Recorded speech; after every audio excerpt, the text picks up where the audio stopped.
வணக்கம் ஃப்ரெண்ட்ஸ். லட்சுமி அம்மா அவர்கள் எழுதிய ஸ்ரீமதி மைதிலி, அத்தியாயம் 25. ஸ்ரீமான் திவாகரன் மறைவுக்கு காத்திருந்தவர்கள் போல் அவரது தொழில் ஸ்தாபனத்தை சேர்ந்த பலரும் மங்களத்தை பலவிதத்திலும் மோசடி செய்துவிட்டனர். வீட்டுக்குள் வசித்து கொண்டு சொந்தம் என்ற நிலையில் வாழ்ந்து வந்த உறவினர்களான பத்மினியும் சித்தப்பாவும் பகல் கொள்ளையடித்த போது தொழில் உலகத்திலே தாங்கள் எப்படி முன்னேறுவது என்று ஒரே குறிக்கோளுடன் வாழ்ந்த மற்ற மனிதர்களை பற்றி கேட்கவா வேண்டும்? ஸ்ரீமான் திவாகரன் அயல் நாடு புறப்பட்டு சென்ற பின்னர் அவரது தொழிலகத்தின் விவகாரங்கள் அனைத்தும் மிகவும் தாறுமாறாக நடந்து கொண்டிருந்தன. வந்த பின் கவனிக்கக்கூடும் என்ற பயமும் அவரது திடீர் மரணத்தினால் அகன்றுவிடவே மிகவும் நம்பிக்கைக்கு உரிய உதவியாட்கள் அனைவரும் திடீரென்று பேராசையுற்று பல விதத்திலும் பணத்தை சூறையாடத் தொடங்கினார்கள். இதன் விளைவினால் ஸ்ரீமான் திவாகரன் இறந்து போன சில மாதங்களில் அவரது பிரபலமான செல்வாக்கு நிறைந்த ஸ்தாபனம் ஒரேயடியாக கடனில் மூழ்கிவிட்டிருந்தது. மங்களம் வெளி உலகத்தின் சூதுகளையும் மோசடிகளையும் அறிய இயலாத பேதை பெண்மணி. அதிலும் நோயாளியாக படுத்த படுக்கையிலே கிடக்கின்றவள். போதாதற்கு கணவனை இழந்த கைம்பெண் என்ற நிலையில் சாகரத்தில் மூழ்கியிருந்ததனால் இந்த நிலையில் அவளுக்கு தன் கணவரின் ஸ்தாபனத்தில் நடந்து வந்த அட்டூழியங்களை அடக்க சக்தி ஏது? தொழில் நுணுக்கத்திலே ஊறி உரம் வாய்ந்திருந்த ஸ்ரீமான் திவாகரன் போன்ற மேதைகளுக்கே கடுக்காய் கொடுத்துவிடும் திறமை வாய்ந்த அந்த பெருச்சாலிகளுக்கு கேவலம் உலக விவகாரமே தெரியாத நோயாளி பெண்மணி மங்களம் எந்த மட்டில்? ஸ்ரீமான் திவாகரன் இறந்து போன 6வது மாதத்திலே அவரது ஸ்தாபனம் கழுத்து மட்டில் கடன் சுமையில் மூழ்கிவிடும் நிலைமைக்கு நிர்வகித்து வந்த சில முக்கியமான பிரகிருதிகள் அதை கொண்டு வந்து வைத்து விட்டார்கள். கணவனது மறைவினால் மங்களம் இடிந்து போய்விட்டிருந்தாள். பல வருஷங்கள் நோயாளியாக படுத்த படுக்கையாக விட்டிருந்த தான் உயிருடன் நீடித்து கொண்டு இன்னமும் வாழ்ந்து கொண்டிருக்கையில் ஆரோக்கியத்தின் வடிவமாக விலகி வந்த ஸ்ரீமான் திவாகரன் திடீரென்று மாரடைப்பில் மரணமுற்றதை அவளால் நம்பவும் முடியவில்லை. விதி தன் விஷயத்தில் செய்த இந்த கோர விளையாட்டை அவளால் சகிக்க கூடவில்லை. அன்று விடை பெற்று கொண்டு ஊருக்கு புறப்பட்ட கணவரை அவள் திரும்ப உயிருடன் சந்திக்க முடியாது, அதுவே கடைசி நினைவாக போய்விட்டதே என்று எண்ணி எண்ணி அவள் உள்ளம் உருகினாள். தமது கடைசி நாட்களில் ஸ்ரீமான் திவாகரன் அவளிடம் காட்டிய பரிவையும் அன்பையும் எண்ணி அடிக்கடி அவள் கண்ணீர் உகுத்தாள். மரணத்தில் பிரிந்தவர்களை பற்றி எண்ணும்போது யாருக்கும் இயற்கையாக ஏற்படும் பச்சதாபம் மங்களத்தின் இருதயத்தை சதா வேதனை செய்து கொண்டிருந்தது. மனைவி என்ற நிலையில் அன்று வரை தான் கணவருக்கு செய்ய மறந்த கடமைகள் பலவற்றையும் நினைத்து அவள் வருந்தினாள். களைத்து வீடு திரும்பிய கணவருக்கு ஒரு முறை கூட ஒரு டம்ளர் குளிர்ந்த நீர் தன் கையால் கொடுத்து உபசரித்ததில்லை என்று எண்ணும் பொழுதெல்லாம் அவள் நெஞ்சு துயரத்திலே வெடித்தது. மனைவி தமக்கு பணிவிடைகள் செய்யவில்லை என்று ஒரு முறையேனும் அந்த மனிதர் தமது வாயால் ஒரு வார்த்தை குறை சொன்னதே கிடையாது. அப்படிப்பட்ட உத்தமமான கணவரை இழந்து இன்னமும் உலகில் ஜீவித்து கொண்டிருக்கிறோமே என எண்ணி அவள் ஏங்கினாள். பிரிவு இவ்வளவு சமீபத்தில் இருப்பதை அறியாது அவர் உயிருடன் இருக்கும்போது ஊருக்கு சென்ற சமயம் ஸ்டேஷன் வரை சென்று வழி அனுப்பிவிட்டு வரவில்லையே என்று எண்ணி மனம் வெதும்பினாள். மங்களம் அழுதாள், பச்சதாபப்பட்டாள், ஏங்கினாள், பெருமூச்செறிந்தாள். அவள் உள்ளத்திலே கொந்தளித்த உணர்ச்சி போராட்டங்களை பற்றி யாருமே அறிய முடியாதிருந்தது. கணவனது மறைவுக்கு பிறகு அவள் தோற்றத்திலும் குணத்திலும் பெரிதும் மாறிவிட்டாள்.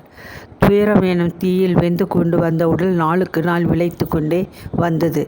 ஆனால் ஆச்சரியகரமாக அதற்கு மாறாக மங்களம் முன்போல் படுத்த படுக்கையாக இவ்வாறு இல்லாது நோயினின்று சற்று தெரிந்தவளாக எழுந்து நடமாடினாள். கணவனை பிரிந்த துன்பத்திற்கு மேல் அவள் உள்ளத்தை வேறு ஒரு துயரம் பன்மடங்கு வருத்தி கொண்டிருந்தது. நீலகண்டனுக்கு நடந்த வரவேற்பு மங்களத்திற்கு கொஞ்சமும் தெரிய வராதிருந்தது. அதனால் அவள் தன் தம்பியின் பாராமுகத்தை எண்ணி உள்ளூர மிகவும் துயரப்பட்டாள். நோயுற்று படுத்த படுக்கையாக இருந்தபோது தான் சொல்லி அனுப்பியும் அக்காலை வந்து பார்க்க மனம் இல்லாது இருந்தான். தூக்கப்பட்டிருக்கும் போது கூடவா இந்த பாராமுகம் நீலகண்டன் மனம்தான் கல்லாகிவிட்ட போதிலும் மைதிலி கூடவா இப்படி நடந்து கொள்வது? கைமை துயரம் ஒரு பெண்ணுக்கு எவ்வளவு கொடுமையான கஷ்டம் என்பதை பெண்ணான மைதிலியால் கூட உணர முடியவில்லையா என்று எண்ணி மனம் அதிர்ச்சியுற்றாள். இவ்வாறு பலவிதமான உணர்ச்சி போராட்டங்களில் மனதை குழப்பிக் கொண்டிருந்த மங்களம் தோற்றத்தில் மாறிவிட்டது போல் குணத்திலும் படிப்படியாக மாறிக்கொண்டு வந்தாள். முன்போல் அவள் யாரிடமும் கோபத்துடன் நிறைந்து கூச்சலிட்டு பேசுவதை நிறுத்தி கொண்டாள். ஆத்திரம், கோபம், அகங்காரம் போன்ற அவளது துர்க்குணங்கள் அனைத்தும் மழுங்கி கொண்டு வந்தன. வீணாக படுக்கையில் பொழுதை கழித்து தன் மகனை இது நாள் வரை புறக்கணித்தது போல் இப்பொழுதும் செய்ய அவள் உள்ளம் இடம் தரவில்லை. எனக்கு ஏதும் நேர்ந்து விட்டால் மாதவனை கவனித்து கொள்ளும் பொறுப்பு உன்னுடையது என்று அவள் கணவர் எச்சரித்திருந்த அந்த வார்த்தைகள் அவள் கவனத்தை விட்டு அகலவே இல்லை.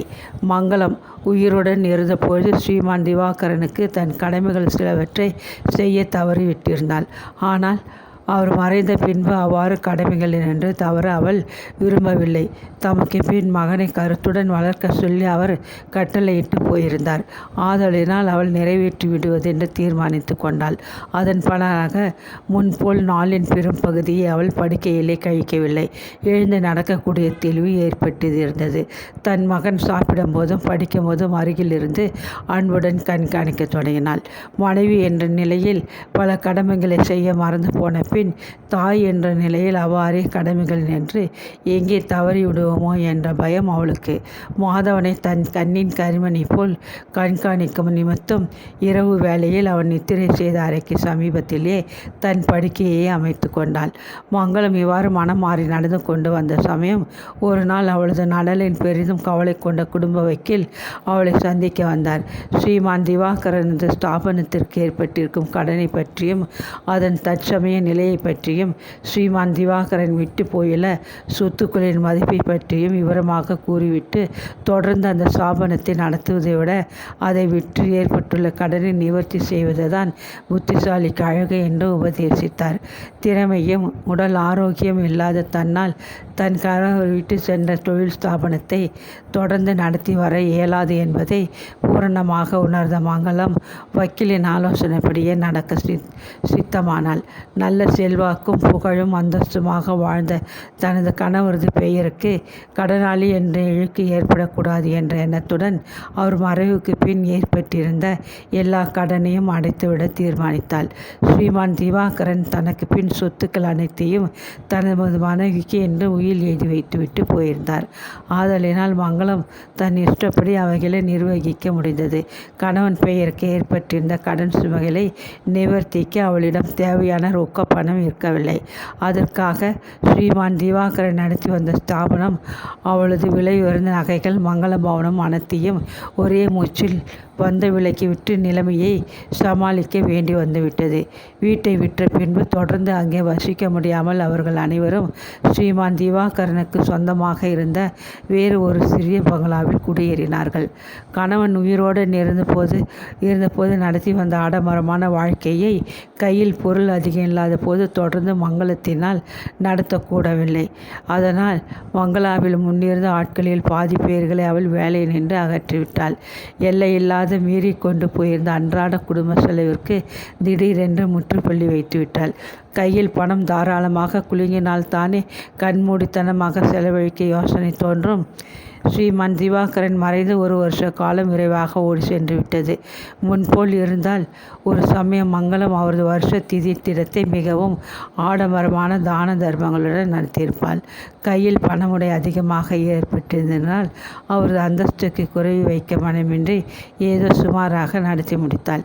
வைதிக சடங்குகள் அனைத்து முடிந்த பின்னர் அன்று மாலை சித்தப்பாவும் பத்மினியும் வழக்கம் போல் கூடி வம்பு பேச வீட்டில் சற்று ஒதுக்குப்புறமாக இருந்த வாசல் வராந்தாவிலே வந்து அமர்ந்து கொண்டனர். ஒரு வருஷ காலமாக இந்த இரு கூட்டாளிகளிடமும் பணப்புழக்கம் மிகவும் குறைந்து அந்த பெயரே அரிதாகி விட்டிருந்தது. மங்களம் குடும்ப நிர்வாகத்தை தானே கவனிக்க தொடங்கியதிலிருந்து பத்மினியின் வருவாயில் மண் விழுந்துவிட்டது. இனி திருடவோ விற்கவோ விலை உயர்ந்த பொருட்கள் ஏதும் வீட்டில் இல்லாததனால் சித்தப்பாவுக்கும் வருவாய் பூஜ்ஜியமாகி விட்டிருந்தது. முன்பிருந்த உற்சாகமும் சந்தோஷமும் அவர்களிடம் இருக்கவில்லை. போதாதற்கு பத்மினியின் மனத்தை ஒரு பெரும் கவலை வேறு சதா வாட்டி கொண்டிருந்தது. ஸ்ரீகாந்தனுக்கும் அவன் வேலை செய்து வந்த கம்பெனி முதலாளி மகனுக்கும் இடையே பெரும் மனத்தாங்கல் ஏற்பட்டு விட்டிருந்தது. ஸ்ரீகாந்தன் தன் கீழ் வேலை செய்து வந்த குமாஸ்தாக்கள், வேலையாட்கள் முதலிய அனைவரிடமும் லஞ்சம் வாங்கி கொண்டு அவர்கள் நலனுக்கு உதவி புரிந்து வந்தான் என்றும், கம்பெனி பணத்தை கையாடி விட்டிருக்கிறான் என்றும் இன்னும் பல விதங்களிலும் புகார்கள் அவனை பற்றி முதலாளி மகனிடம் எட்டிவிட்டன. தன் தந்தை அளித்த அதிகப்படியான சலுகைகளை தங்கள் கம்பெனியில் ஊழியம் செய்த அந்த மனிதன் தவறாக உபயோகிப்பதாக கருதிய மகன் அதன் பொருட்டு மனஸ்தாபப்பட்டு கொண்டான். ஸ்ரீகாந்தனுக்கும் அவனுக்கும் இடையே கடுமையாக பேச்சுவார்த்தைகள் ஏற்பட்டன. இந்நிலையில் நீடித்தாங்கே உத்தியோகம் பார்க்க முடியாது என்ற வரைக்கும் அவனது நம்பிக்கை குறைந்துவிட்டது. மரியாதையுடன் வெளியேற விரும்பினால் வேலையை ராஜினாமா செய்து விடுவதை தவிர வேறு வழி இல்லை என்ற வரைக்கும் ஸ்ரீகாந்தன் தீர்மானித்து விட்டிருந்தான். தன் வேலைக்கு ஏற்பட்டிருந்த ஆபத்தை பற்றி மனைவியிடம் அவன் ஒளிவு மறைவின்றி தெரிவித்து விட்டான். சில தினங்களில் தன் கணவன் வேலையை விட்டு விலகிவிடப் போகிறார் என்பதை அறிந்ததிலிருந்து பத்மினிக்கு தன் வருங்காலத்தை பற்றி பலவிதமான கவலைகள் தோன்றிவிட்டன. அவளுக்கு இரவு வேலைகளில் சரியாக தூக்கம் வரவும் மறுத்தது. சதா கவலைப்பட்டு உடல் மெலிந்து போனாள். நாம் ஒன்று நினைத்தோம், ஆனால் வேறு விதமாக அல்லவா நடந்துவிட்டது என்ற பத்மினி பெருமூச்சு விட்டாள். சித்தப்பாவையும் கவலை புழு தினம் தினம் உள்ளூர அரித்து கொண்டு வந்தது. எனினும் அவரது அடி மனநிலையில் ஒரு சிறு நம்பிக்கை அசையாது வேறு ஒன்று கிடந்தது. மங்களம் உயிருடன் இருக்கும் வரை சாப்பாட்டிற்கும் தங்க இடத்திற்கும் பஞ்சம் ஏற்பட்டு விடவே போவதில்லை. அவளுக்கு பின்னாலும் அதிக கவலைப்பட வேண்டிய நிர்பந்தமும் இல்லை. நகைகளை விற்று பங்கிட்டு கொண்ட பணம் கொஞ்சம் ரொக்கமாக அவர் பெயரில் பேங்கில் தூங்கி கொண்டிருந்தது. ஒரு கிழவன் எஞ்சிய நாட்களை சுகமாக கழிக்க அது எதேஷ்டம். இவ்வாறு எண்ணி அவர் தமது நம்பிக்கையை கெட்டியாக பிடித்து கொண்டிருந்தார். பத்மினியைப் போல் அவர் கவலையில் சோர்ந்து ஒதுங்க விடவில்லை. இப்பொழுதும் ஒன்றும் குடிமூழ்கி விடவில்லை பத்மினி என்று ஆறுதலாக பதிலளித்தார் அந்த கிழவர். இனி பாக்கி என்ன இருக்கிறது? மங்கள பவனமும் அவ்வளோ நகைகளும் எனக்கு தான் என்று சவால் விடுத்தீர்கள். அவைகளின் கதி என்ன ஆயிற்று? அக்கா இந்த நிமிஷமோ அடுத்த நிமிஷமோ இறந்து விடுவாள் என்று ஜோசியம் சொன்னீர்கள். நடந்தது என்ன? இருக்கும் நிலையை பார்த்தால் அக்கா இன்னும் 100 வருஷம் ஜீவித்தாலும் அதிசயப்படுவதற்கில்லை. இந்த அக்காவை ஒட்டி கொண்டு என் கணவர் சொந்தமாக தொழில் ஏதும் செய்யாத ஒரு உத்தியோகத்திலே துத்தி கொண்டார். இப்பொழுது நடந்தது என்ன? அந்த வேலைக்கும் சீட்டு கிழிந்துவிடும் நிலைமைக்கு பயங்கரமாகிவிட்டது. அக்கா உதவி செய்வாள் என்று பணத்தை அவளிடம் எதிர்பார்க்க முடியாது. வேலை போய்விட்டால் கையில் அதிக தொகை இல்லாது என் கணவர் என்ன பிஸ்னஸ் ஆரம்பிக்க முடியும் என்று கோபத்துடன் படப்படவென்று பேசினாள்.